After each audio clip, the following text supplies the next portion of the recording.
Hey girl, hey, welcome back to my channel. It's your girl Misha. Thank you guys for joining me yet again for another review. We are back with a brand new review for the Belle Collective Season 2, Episode 2.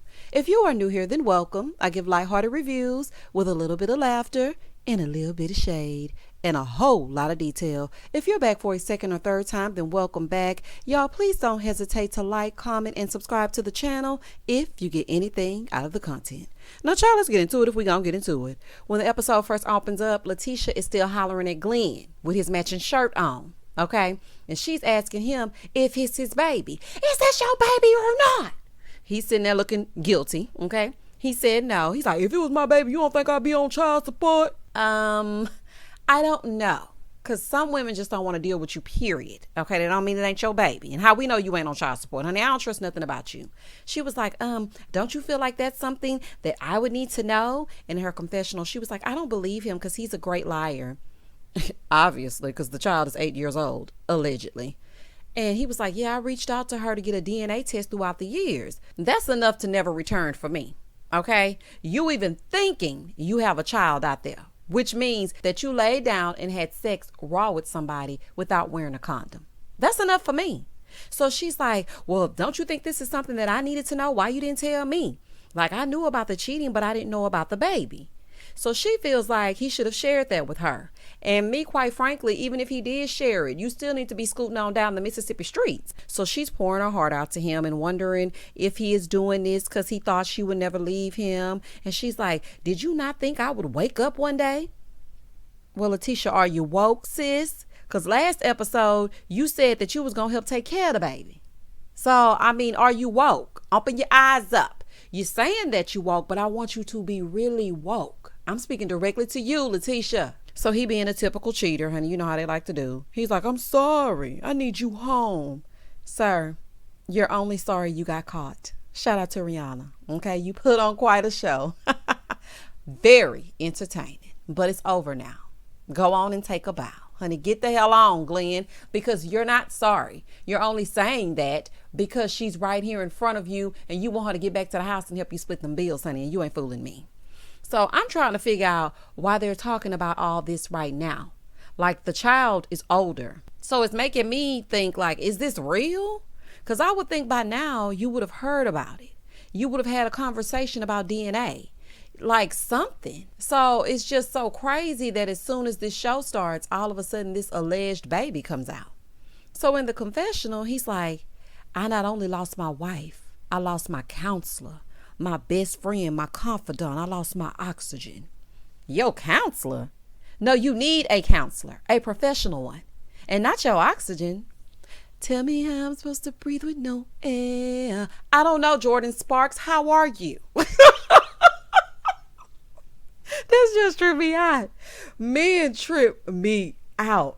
Always talking about what they lost. You didn't care about none of that when you were having raw sex with another woman. You didn't care about any of that. You love to try to tell the woman what you're missing and how you love her and how you're sorry. But had you not gotten caught, you would still be doing what you're doing, unbeknownst to her. So, boy, gone. Moving forward. So Tisha is telling him what she deserves and what she needs from him. She's like, I need a man that's going to take care of me. I need a man that's not going to cheat on me, honey. She doing all of that. This man starts saying, well, I was raised without a dad, so I don't want my son to grow up like that. Like, I love you and I'm going to love you forever. Glenn, shut it up. Okay? Girl, this man does not care nothing about this little speech that you just gave. He's clearly not going to give you any of what you just asked for. Did you see how he just glossed over everything you said and started talking about his son being raised without a father? You know why he said that? Because he knows that the son is your soft spot. He already knows that your son comes with a long face and your baby's sad and nobody wants the baby to be sad. So for the sake of the baby, we're going to get back together. Latisha, don't you do that. I'm telling you right now, it may seem like it's better for you to be in one home, but you are going to resent Glenn. You always going to be worried and your son is going to sense the tension. So it's just best that you just stay on the outside, honey, and find you something else. Anyway, I hate how he ignores what she says and starts talking about something totally different. He does not respect you, Latisha, at all. She's like, in order for us to even be under the same roof, your words have to match your actions. Girl, you're going back. And he going back to his old ways once he gets comfortable with you being back in that house cooking them glory greens out of that can. Moving forward. In the next scene, Latisha is at Goddess Lengths, and they're having some issues at this location, that they're at now with the heat and with the water. So she was saying that they only have like 3 months left on the lease, and then she is out of there. So she's asking the man in the store, she's like, have they come to fix the heat? And he was like, no, they didn't fix the heat. The water's screwed up. Like, everything's messed up. So Latisha's like, well, let me call Daddy, because he can fix it. He know how to fix everything. He can even fix the sky. Girl, not the sky. That's GOD's department, Latrice. It is good though. Like, no shade. It is good to have a man that knows his way around a toolbox. Because these new age men, they can't fix nothing. Child, they be at brunch before you do. So I guess Daddy was around the corner, honey, because he already there to save the day. I'm like, were you sitting in the car? Child, this just didn't make no sense to me. So when he got there, she showed him the shampoo bowl that's not working. He used a little wrench, righty-tighty, lefty-loosey, honey, and it was fixed. I was like, child, anywho. So in the confessional, he said that Latrice treats him like her personal handyman. Well, as fast as you showed up, honey, you ain't doing nothing else. So then they sit down, they start talking about her leaving that location. So Cliff wants her to move to a nicer area, but she wants to keep it in the hood because if it wasn't for them, then she wouldn't be where she is today. And I'm going to just have to say this. I love that she wants to make sure that she stays true to who she is. But sometimes, okay, you have to grow and evolve. And it's nothing wrong with moving to a nicer area. That's probably the reason you're having so many problems, because landlords tend to neglect those areas. And then they pour into the nicer areas. And that's just the real. Now, I ain't going to lie. Okay, it is more expensive in the upper echelon areas. But it's okay to have an online store or an e-commerce store, which I'm sure you already have, honey. I ain't got to tell you about business. You are the business. But I don't think it's anything wrong with moving up out the hood. Okay, sometimes you have to, grow so that business can be better. If you want to scale, you can't stay in the hood forever. Moving forward. So then she brings up the high tea. And Cliff is telling her, there's always going to be some people that don't get along, honey. That's just the way things go. You can put the heifers together, but the heifers ain't always going to mesh well. So Latrice feels like she needs a clean slate with the women. So she was like, well, Latisha is having her brunch. And we already know Marie going to be there. So do you think I should go? He said, yeah, because he feels like, Marie is going to be on her best behavior out of respect for Latisha. Oh, okay, honey. He don't know Marie. She gonna turn up no matter what. I don't think Marie understands decorum. She has none. It does not matter what the hell is going on. If Marie is in her feelings are going to come through. So I don't know if you should have went, child. I just don't know. So Latrice talking about, Daddy, you gonna have to bail me out. If something happened at that brunch, you gonna have to bail me out. Latrice, you ain't gonna bust a grape, child. You ain't gonna do no fighting. Moving forward.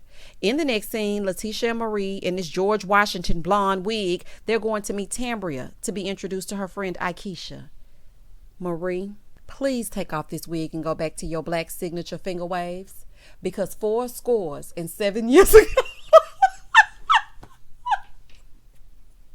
Oh, child. Oh, honey. I know that's Abraham Lincoln, honey, but that's the only presidential speech that I could think of, honey. The British are coming, honey. I don't know what to say.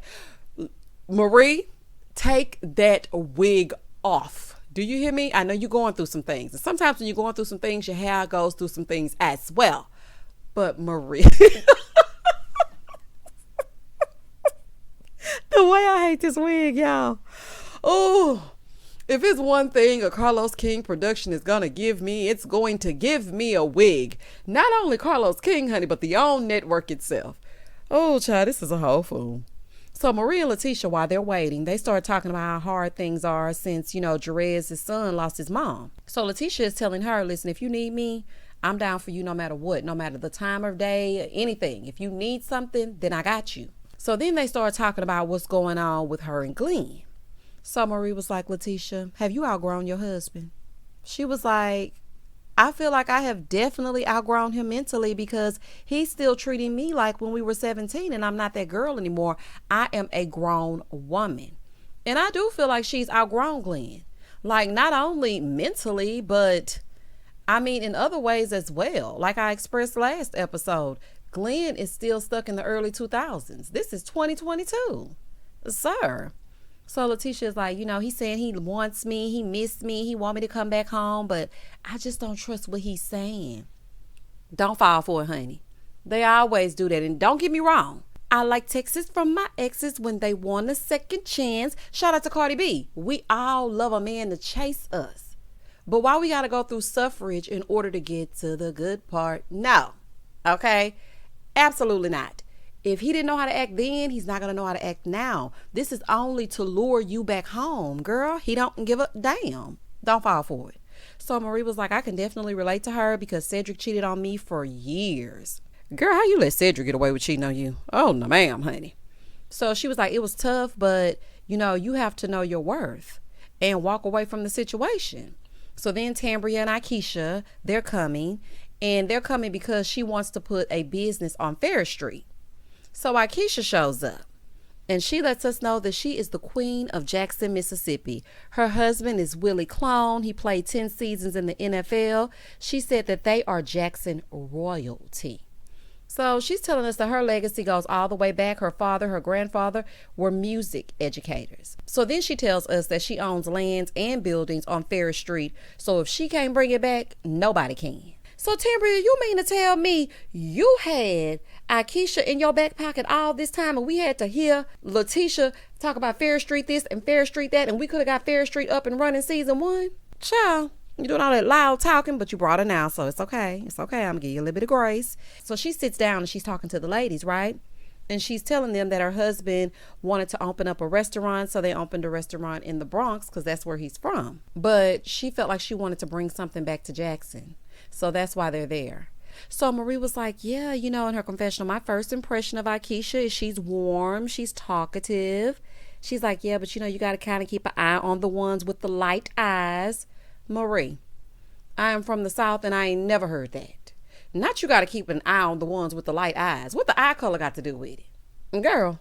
So she asked about what Marie does. She was like, what do you do? So she's like, oh, I'm a cosmetologist. I'm a this, I'm a that, I'm a this and a. Why when she said I'm a cosmetologist?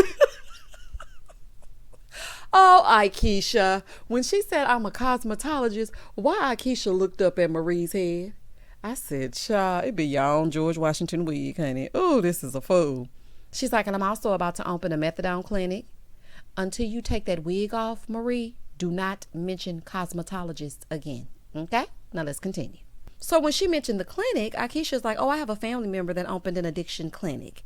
Ikeshia is Miss One Up. Okay? You can say something and she gonna one up you. I used to have a friend like that. Every time I told her something, it was like she went through something worse. I'm like, girl, he cheated on me. Girl, my man cheated on me, slept with my cousin, my grandma, and my mama. Oh, girl, I had a flat tire. Girl, my car exploded earlier today. Girl, I just won $500 on this lottery ticket. Girl, I won $1,700 last week. It's like, girl, okay, it's not a competition. Okay, it's really not. And this is what Ikeshia is giving me. Now, don't get me wrong. I love a boss. I'm happy that she brings something to the table. And I'm happy that she, has her buildings and her land on Ferris Street. But girl, why is everything Marie saying you trying to one up her? So Marie in her confessional, she was like, I'm just really not feeling her vibe. Latisha needs to be careful with her. So then Latisha is like, yeah, you said you were in radio, right? She's like, yeah, the midday. I mean, we were the number one in the nation, the first internet radio station in Atlanta. And I also managed my husband. And, we came closer this way because his mom has lupus. So when she said that, Marie was like, oh, I have lupus as well. And every year we host a lupus gala and a walk in downtown Jackson. Well, baby, what's she stay there for? Ikeshia's like, oh, okay, yeah, we have a foundation and we raise money for lupus. Not just lupus, but plenty of things. We also raised $1 million. Okay, I'm tired. Tambria, I'm happy your friend is accomplished. But my goodness, it is not a competition. Like, it's just too much. So Latisha in the confessional is like, why does she keep trying to one up Marie? Like, what is happening? Okay, now you're a midday diva. Do you do brunches too? Well, honey, apparently she's been attending brunches since she was 10 years old at the country club. But that's neither here nor there. That's just a side note. Moving forward. So Tambria asks about the brunch, and Tisha is telling her that she's going to host a brunch soon. So Latisha in her confessional is like, Ikeshia's vibe is very different than it was on the phone. I feel like she's trying to one-up everybody. Girl, the cameras are rolling. I feel like she's going to get on my nerves. That's what I feel like.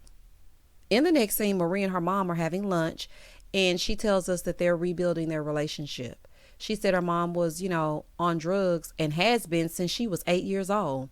So they're talking, and she tells her that at 8 and 9, she would wake up looking for her mom to do her hair, and her daddy would be putting ponytails and everything on her hair, and she would be like, where's my mom? And he would basically lie to them and say, oh, she worked late, she works overnight.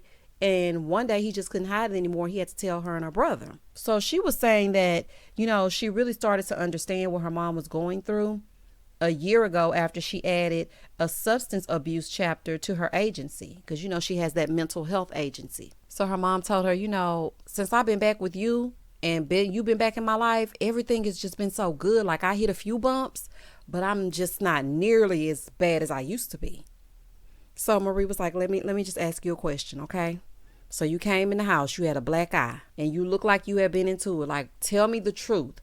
What happened to you during the time that you disappeared? And she said, I went back to the place that I shouldn't have been because I'm an addict. Y'all know what? This reminds me of Keisha Cole's mom, Frankie. May she rest in peace. You know what? I used to want her to stay on the right path so bad.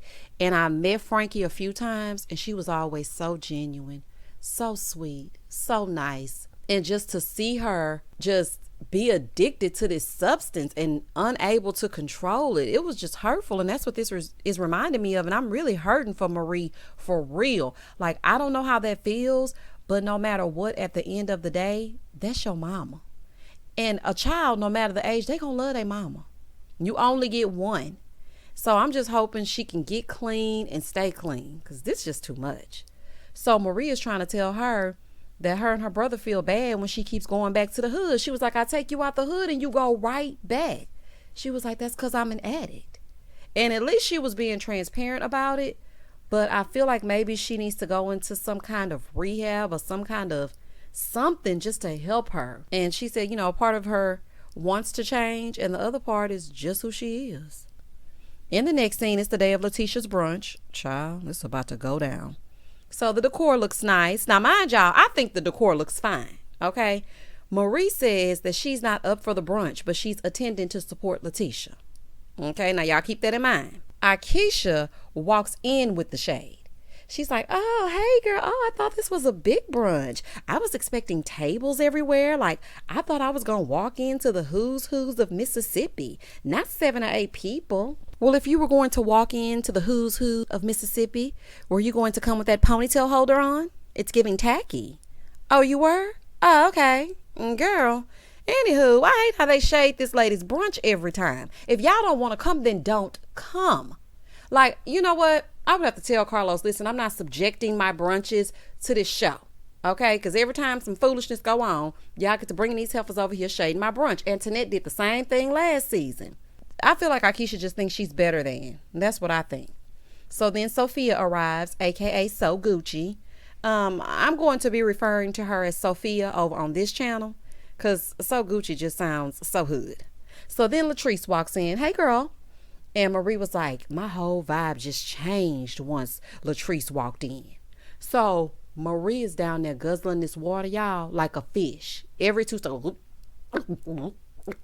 I'm like, Marie, calm down, honey. It ain't Hennessy, it's water. Oh, child. Latrice got her shook, honey. So the ladies get up because it's time to serve themselves. Now, I'm going to tell you this right here. That's the part I didn't like. Now, I have been to self-service brunch, but I feel like in such a small setting, Latisha should have set it up where they were being served. That's just my personal opinion. Honey, I'm not getting up in my finest, I feel like, to walk around and put these eggs on my plate from this buffet tray. I don't like that. I feel like there should have been servers there. That's just my personal opinion. So as the ladies get up to serve themselves, Ikeshia notices that her plate is dirty. So Latisha is offended and she's like, I feel like she's just hating. She's like, no, it's dirty. There's honey on it. There's stuff all over the place. And Latrice was saying hers was dirty as well. Do I need to speak to the owner? She said, no, I don't need you to do anything. I will handle it. You just sit down and I'm going to handle it. Now, in the back of Latisha's mind, she wanted to go off, but she was trying to keep it cute. Okay. She was like, let me just keep it cute, child. Ma'am, pipe down. Okay. It can be corrected. It's giving Black Karen. That's what it's giving. I feel like you were trying to embarrass her because you could have simply just pulled her to the side and said, it's a little something on my plate. The plate is dirty. Latrice said hers is dirty as well. I don't eat off dirty plates. Like, what is going on here? Now, don't get me wrong. Don't nobody want to eat off a dirty plate. I ain't saying that. I'm just saying that there's a way. And I feel like this was judgy. So Latrice gonna say in her Latrice crazy. Latrice gonna say in her confessional, I thought the tension between me and Riri was thick, but Ikeshia is getting under Latisha's skin. Girl, not Riri. Only Latrice would give her enemy a nickname. Girl, not Riri. Oh, Latrice, you need some help, girl. So Latisha goes to fix it, right? And she brings back clean plates. There you are. So then she goes over to the buffet and starts complaining about the food. Latisha, I'm speaking directly to you, honey. Brunches may not be for you because people are always complaining. They're complaining about the food. They're complaining about the decor. She sat down at the table. Ooh, there's glitter everywhere. Like, I can't even focus on what's happening because there's glitter all over the place. I didn't see any glitter. Is that glitter or is that sequin? Ah, okay, girl. You and your ponytail holder don't know the difference between glitter and sequin. Oh, child. Ugh. Anywho, moving forward. So Latisha, trying to be ever the optimist, honey. She's still trying to be positive. So Latisha's like, I feel like all of you guys are bosses. And so Mel starts bragging on Ikeshia and how she's working with her on the Fair Street project and whatever. So Latisha's like, yeah, I've had a lot of hiccups and things happen, but I just really want to get back on track. So then Ikeshia interrupts her and she's like, yeah, let's just stop talking about it. I'm about that action. Okay, not just talking. So Latisha was like, well, yes, you are bringing something to the table that others do not have. So everybody can notice that it's kind of like a little back and forth tension, right? You know what? I didn't like Antoinette, but I'd rather her than Ikeshia. She is not it. Okay. I don't know. I don't want either one of them. Scratch that. I don't want Ikeshia. I don't want Antoinette. I don't want none of it. Like, I don't want it. So then she tells them to pick a name and say something empowering about the other ladies, right? So Latisha chose Mel. And, she's saying something that's going to empower Mel. And it's Marie's turn. She's like, I plead the fifth. Okay. She doesn't want to play. Marie, I know you going through something. But if your mental space was not there and you did not have the emotional bandwidth to handle being around Latrice, then why did you come? Just why? And Latisha, I gotta say this to you. Why even ask Marie to say anything about Latrice? And you already know what time it is between the two of them. That didn't make sense either. But I'm gonna tell you right now, I wouldn't invite Marie nowhere else. She is too bothered, honey. I wouldn't invite her nowhere else. Last time you had a brunch, Marie acted up and then all of this hell broke loose. Now here we are again with the same stuff. The definition of insanity is doing the same thing over and over and expecting a different result. Taking back Glenn, insanity. Inviting Marie to a brunch, insanity. Girl, let's give it insane. So Marie can't take it no more. Okay, she can't take it no more. So she gets up and she walks out. She's like, I just can't fake it. I can't take it. So she gets up and she leaves, right? So she goes into the men's restroom. Why y'all in the men's? Why y'all going into the men's restroom, honey? She's like, I'm overwhelmed with everything I got going on. Latisha is like asking Essie, like, what is the problem? Like, what's wrong with Marie? So she was like, I'm gonna get up. I'm gonna go check on her. Latrice was like, I'm just not really surprised that she left because she always tries to ruin Latisha's events. I mean, it is looking like that. Because if you're my real friend, you would try to compose yourself for the sake of my brunch. And Marie does this all the time. This is not the first time she did it at that brunch. Then when they all gathered, and I forgot who, it was somebody very important to the Fair Street project. And Marie got into it with Kayla and Karen at that same event. It's like she does not know when to not act up. Like everything should not be a scene. So anyway, Essie goes into the men's restroom to check on Marie. And Marie is like, to keep me from going off on Latrice. Like, and ruining this brunch, I'm just going to have to leave. That's just what I'm going to have to do. So Essie is like, well, let me just go say bye to him. So she goes back out to say bye to Latisha. So Latisha is like, is she really about to leave? Like, what is going on? So Latisha gets up to go check on her. And I'm telling you right now, I don't know how good of a friend Latisha and Marie are, but I'm not about to let you cause so much confusion at my event and then continue to run up behind you. Latisha got that bad, girl. Let Marie calm down and let her go. So Ikeshia is like, oh, this is a mess. Latisha is not even around and she left me with her posse.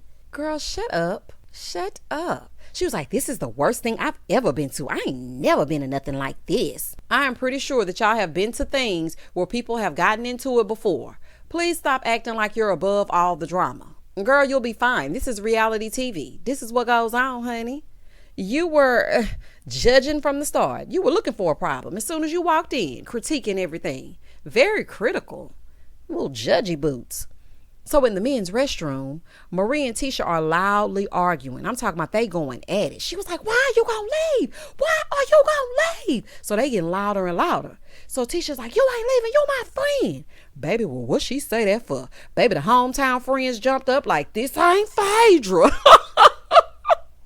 Baby, they jumped up like, honey, this is true Mississippi. This ain't TV. We real life friends, okay? And if anything go down, we gonna have your back.